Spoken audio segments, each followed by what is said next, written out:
আজকে আমরা সবাই মিলে এখানে ভুনা খিচুড়ি আর ভর্তা বানাবো। যেহেতু ভর্তাটা বানাতে কষ্ট, সেহেতু এক একজন এক একটা ভর্তা বানিয়ে ফেললে কষ্টটা তেমন হবে না। আসসালামু আলাইকুম, সবাই কেমন আছেন?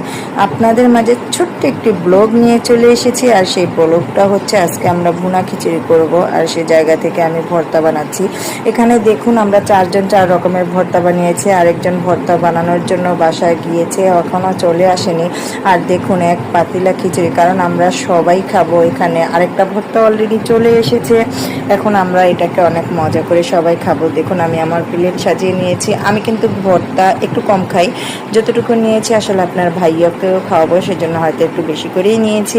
আর খিচুড়িটা অনেক মজা হয়েছে। আর এই আইটেমটা তৈরি করার জন্য অনেক দিন যাবত আমি বলছিলাম, আসলে আমার এখন যেহেতু পা ভাঙা, আমার অনেক কিছুই খেতে ইচ্ছে করছে, যেহেতু আমি তৈরি করতে পারছি না, সেই কারণে আমার বান্ধবীদের সবসময় আমি বলে থাকি কিছু না কিছু তৈরি করে নিয়ে আসার জন্য, আর তারা আমাকে ভালোবেসে সব কিছুই তৈরি করে আমার পাশে থাকে। দেখুন আমরা সবাই একসাথে নিচে বসে পড়েছি খেতে।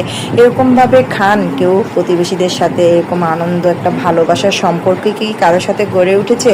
অবশ্যই কমেন্টস করে জানাবেন। আমরা আসলে প্রতিবেশী বললে ভুল হবে, আমরা অনেক ক্লোজ, কারণ আমরা একজন আরেকজনকে ছাড়া কখনো কোনো কিছু খাই না। দুপুরে খাবারটাও আমরা একসাথে বসে খাই।